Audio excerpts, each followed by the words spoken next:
Et on va tenter de décrypter cette campagne présidentielle avec cette prise de parole de Donald Trump avec Ketevan Gorgestani. Bonjour Bonjour. Ketevan.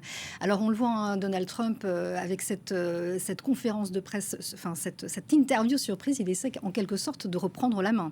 Oui, il a beau dire qu'il ne va pas revoir sa stratégie de campagne face à Kamala Harris, on l'a senti un peu agacé par cette vague d'enthousiasme pour les démocrates ces dernières semaines. D'abord, bien entendu, cette conférence de presse qui n'était pas du tout prévue à l'agenda officiel de Donald Trump, annoncée par lui-même sur son réseau social quelques heures avant la tenue de cette conférence de presse. C'est un peu une réponse à certaines critiques, même du côté républicain, notant son absence dans cette campagne cette semaine, alors que Kamala Harris et Tim Walz vraiment sont en train de sillonner le pays. Donald Trump, lui, il a laissé son colistier, J.D. Vance, suivre Kamala Harris sur tous les États clés, mais sans Donald Trump, sans apparaître lui-même.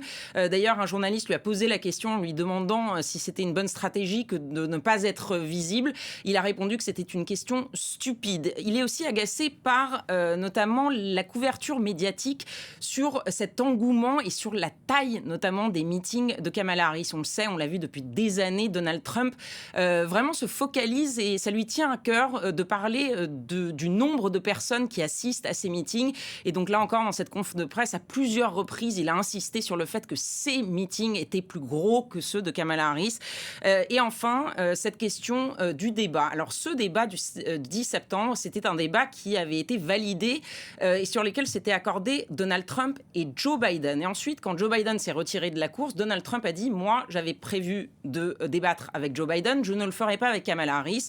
Kamala Harris qui a dit « Moi, je l'attends ». Eh bien, on a l'impression que Donald Trump a décidé finalement de changer son fusil d'épaule et d'accepter et donc de dire « Ok, on fera le 10 septembre ». Il a rajouté une proposition pour deux autres dates, le 4 septembre et le 25 septembre. Pour l'instant, Kamala Harris a dit qu'elle y pensait, mais on ne sait pas encore si elle va accepter ces deux autres dates. Donc on est sûr qu'on aura normalement un débat, peut-être plus, mais on verra ça.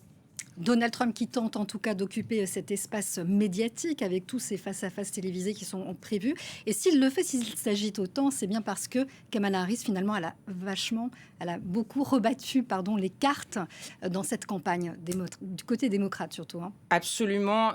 En moins de 3 semaines, Kamala Harris a réussi à rattraper une grosse partie du retard de Joe Biden. Ça se voit bien entendu dans les sondages nationaux, mais on le sait très bien, aux États-Unis, les sondages nationaux, ça vaut pas grand-chose. Ce qui est important, c'est de regarder les sondages dans les États clés, ces fameux États clés. Et on va commencer sur le Blue Wall, c'est le mur bleu, la Pennsylvanie, le Michigan, le Wisconsin. Ça, c'est les 3 États où Kamala Harris et Tim Walz ont été ces derniers jours. Et là, jeu égal entre Kamala Harris et Donald Trump, alors que Donald Trump avait commencé à creuser l'écart avec Joe Biden il y a quelques semaines. Mais on voit que Kamala Harris remonte également dans les États du Sunbelt, la ceinture du soleil, l'Arizona, la Géorgie, le Nevada. Ce sont les États dans lesquels elle va aller dans les prochains jours. Et là, ces États, selon les sondeurs, jusqu'à il y a quelques semaines, c'était des États qui penchaient républicains. Maintenant, il les qualifie comme 50-50, ce qui veut dire qu'on ne sait pas vraiment qui va les emporter.